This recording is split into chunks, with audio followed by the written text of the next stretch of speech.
Assalamu alaikum dear students, hope you all are fine. Today we are going to start exercise 2 question number 2. Previous lecture में मैंने आपको examples करवाई थी unit number 2 की example number 3, ठीक है। उससे रिलेटेड आपके पास यहाँ पे क्वेश्चन नंबर 1 था, जो कि मैंने आपसे कहा था कि आपने उन एग्जांपल्स को फॉलो करते हुए क्वेश्चन नंबर 1 के तीनों पार्ट आपने खुद करने हैं और उसके बाद मुझे अपनी फीडबैक देना है। आज हम स्टार्ट करेंगे question number 2, simplify 9p² + 12pq + 4q²।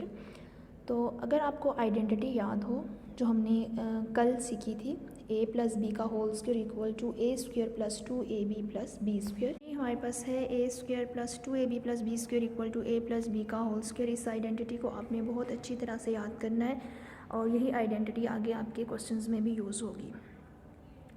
तो जो कल क्वेश्चन नंबर 1 हमने किया था, उस क्वेश्चन नंबर 1 में हमारे पास दो टर्म्स के सम का हमने स्क्वायर फाइंड करना था, और आज जो क्वेश्चन नंबर 2 हमें गिवन है वो हमें आइडेंटिटी की ये वाली साइड गिवन है, ठीक है, left side a² + 2ab + b², और हमने सिंप्लीफाई करके आंसर को दो टर्म्स के सम के स्क्वायर के इक्वल लिखना है, ठीक है। तो इसको हम कैसे लिखेंगे, यहाँ पे हमारे पास क्वेश्चन नंबर 1 गिवन है, सिंप्लीफाई 9p² + 12pq + 4q²। तो इसके लिए सबसे पहले आपने लास्ट टर्म और फर्स्ट टर्म को ब्रेक करके होल स्क्वायर में लिखना है, ठीक है। एक ही होल स्क्वायर में लिखना है, फर्स्ट टर्म और लास्ट टर्म को ब्रेक करके। यहाँ पे देखिए सोल्यूशन में मैंने फार्मूले की फॉर्मेशन बना ली है। फर्स्ट में देखिए a का स्क्वायर है, ठीक है, मैंने ब्रैकेट लगा के ऊपर a² लिख दिया, फिर +2 a की ब्रैकेट छोड़ दी, b की ब्रैकेट छोड़ दी, प्लस b का स्क्वायर, ठीक है, ब्रैकेट लगा के मैंने उसका होल स्क्वायर लिख लिया। अब हमने a b सेलेक्ट करना है कि हमारे पास a b क्या आ रहा है। अब a b हम कैसे सेलेक्ट करेंगे, यहाँ पे देखो अगर क्वेश्चन, तो क्वेश्चन हमारे पास इसमें 3 टर्म्स हैं, 9p² + 12pq + 4q², और अगर आप फार्मूले की लेफ्ट साइड को देखो तो यहाँ भी आपके पास 3 टर्म्स हैं, a² + 2ab + b²।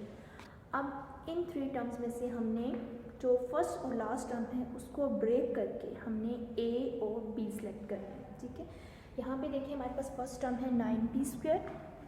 अगर 9 को हम ब्रेक करें 2 पार्ट्स में तो हम 9 को लिख सकते हैं 3, यानी 3 का स्क्वायर। 3 के स्क्वायर का मतलब क्या है कि 3 को 2 टाइम्स मल्टीप्लाई करें तो हमारे पास क्या आएगा, 9 आएगा। 3 × 3 विच इज़ इक्वल टू 9, और इसको हम क्या लिख सकते हैं, 3 का स्क्वायर, ठीक है। और उसके साथ p का स्क्वायर है तो ये आ जाएगा 3p का होल स्क्वायर, और ये जो बाहर वाला होल स्क्वायर है ये किसको रिप्रेजेंट कर रहा है कि ये 3 का भी स्क्वायर है और p का भी स्क्वायर है।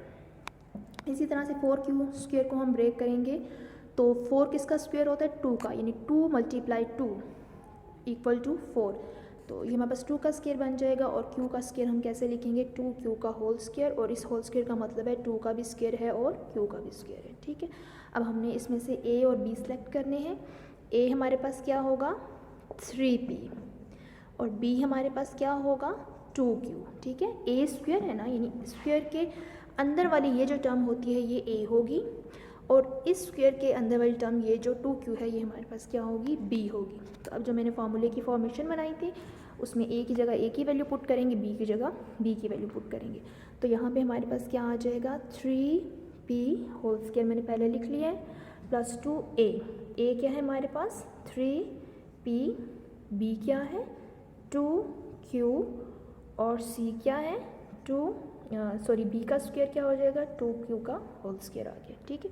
तो ये हमने फार्मूले में a की जगह a की वैल्यू पुट कर दी, b की जगह b की वैल्यू पुट कर दी, ठीक है। क्वेश्चन बिल्कुल मुश्किल नहीं है, आपने सिर्फ यहाँ से a और b आपको सेलेक्ट करना आना चाहिए। अब अगर आप इस क्वेश्चन को देखो तो 3p के स्क्वायर को अगर ओपन करें तो वो हमारे पास क्या आ जाएगा, 9p का स्क्वायर, मिड वाली टर्म को मल्टीप्लाई करें, 3 × 2 = 6 और 6 × 2 = 12, तो ये बन जाएगा 12pq, और 2 के स्क्वायर को अगर ओपन करें तो ये हमारे पास् क्या आ जाएगा, 4q का स्क्वायर। तो जो हमारे पास क्वेश्चन गिवन था हमने उसको ब्रेक करके फार्मूले की फॉर्म में इस तरह से लिखा। तो जो हमारे पास a² b + 2ab + b² जो फार्मूले की ये वाली फॉर्मेशन है ये किसके इक्वल होती है, a + b के होल स्क्वायर के इक्वल होती है। तो यहाँ पे हमारे पास ये फार्मूले की फॉर्मेशन बन गई है। अब हमने इसको दो टर्म के होल स्क्वायर में लिखना है, तो कैसे लिखेंगे, a + b का होल स्क्वायर। इसमें देखिए a हमारे पास क्या है, 3p, और प्लस b हमारे पास क्या है, 2q, तो ये 3p + 2q का होल स्क्वायर बन जाएगा, ठीक है। तो ये हमारे पास आंसर है। इसको हम इस तरह से भी लिख सकते हैं, 3p का होल स्क्वायर है तो इसको हम 2 times 3p + 2q into 3p + 2q इस तरह से भी लिख सकते हैं और इस तरह से भी। ठीक है, तो ये हमारे पास इस क्वेश्चन का आंसर आ गया।